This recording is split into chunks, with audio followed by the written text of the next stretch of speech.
When I first started DJing with Rekordbox, my sets never seemed to improve, but I couldn't work out why. After many years, I realised the problem wasn't my mixing, it was my library. It sucked.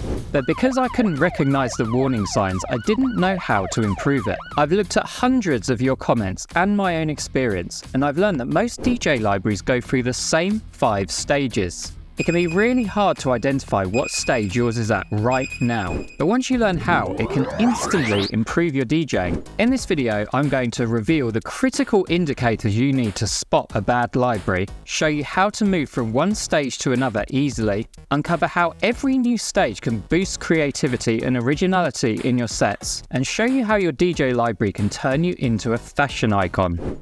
Getting my first flat was exciting.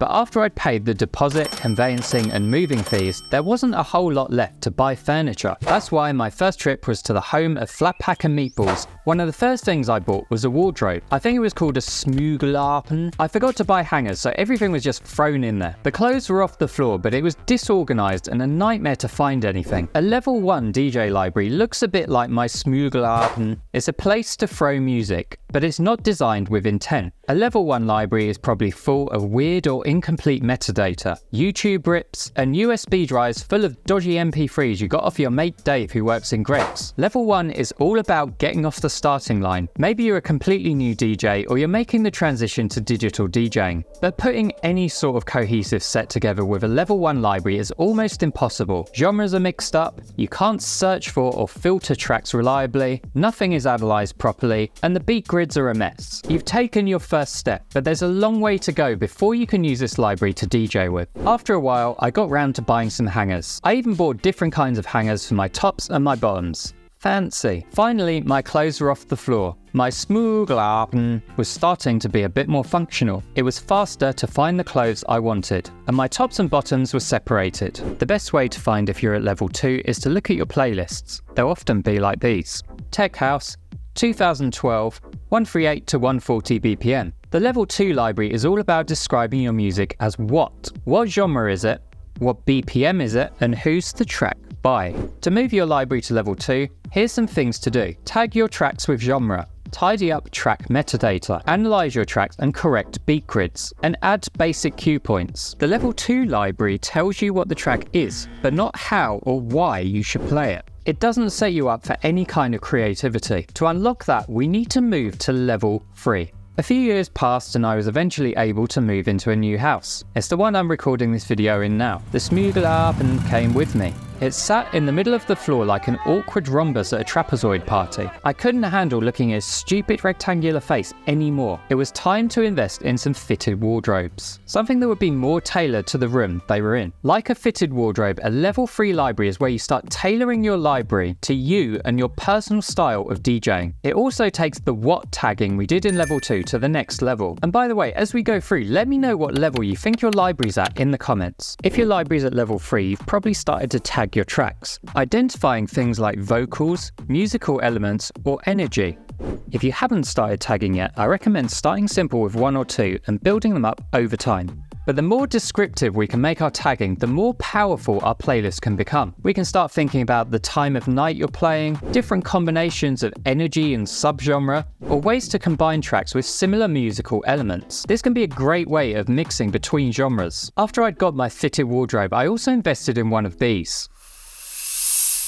It's a steam iron. By this point, my clothes were wrinklier than an old man's gooch. But with the steam iron, I started taking better care of them. I also started investing in higher quality clothes that would last longer than 2 washes. At level 3, it's time to be thinking about replacing those YouTube rips with legit downloads. Not only is this less illegal, but it sets you up to play on club gear if that's your goal. Our level 3 library is starting to feel a bit more like ours. Tracks are described well, and we have a few playlists that help us put together sets in more interesting ways. But it's still a lot of manual labour, and as time goes on, it's easy for our libraries to get bloated. It's time to advance to level 4. where we start getting smart. A couple of years ago, an awesome clothing website called Fred came out here in the UK. When you first signed up, it showed you a bunch of looks to rate. Then it created bespoke outfit suggestions for you based on your responses. There were even actual personal stylists you could ask questions to. I wanted to try this out, so I asked one of them what I should wear to my work Christmas party. In the end, I didn't buy the velvet mankini, but it was still fun to try. Level 4 is all about getting your library to work for you, adding automation to squeeze more value out of your tagging and helping you make decisions on what track to play in any situation. If you aren't sure you're at level 4, ask yourself these questions. Am I using rule-based automatic playlists? Am I regularly reviewing what's in my library? And do I have anything in my library that's not just music? To get a library to level 4, we need 3 things: intelligent playlists, a ruthless maintenance process, and additions to our core library that help us enhance our creativity. I've done a full video on creating intelligent playlists, which I'll link to in the description, so definitely check that out. But here's a quick run through of what they do and how you can use them. Intelligent playlists let you create rules. The playlist will then automatically populate with any tracks that match those rules. The rules can be stacked to create super specific playlists. Here's 3 ideas on how to use this. Liquid drum bass that I played more than once. High energy peak time tracks with a vocal. And overplayed rollers.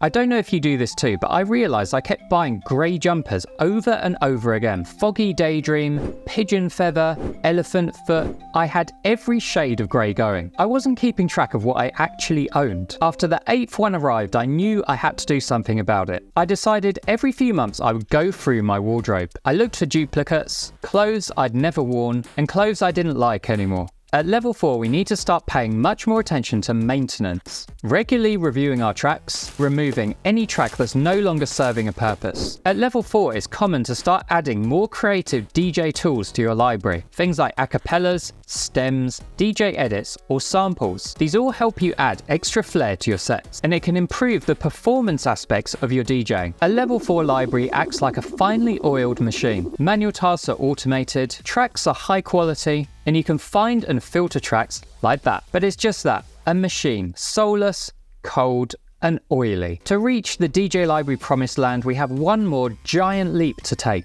We need to completely reinvent how we think about music. For me, clothes had always been pretty functional. They stopped me getting cold or arrested. But a few years ago, I worked with this guy who was absolutely obsessed with clothes. And he thought about them in a completely different way. He dressed according to mood, the impression he wanted to make, and even who he was meeting. He was always in a dressing gown when he talked to me.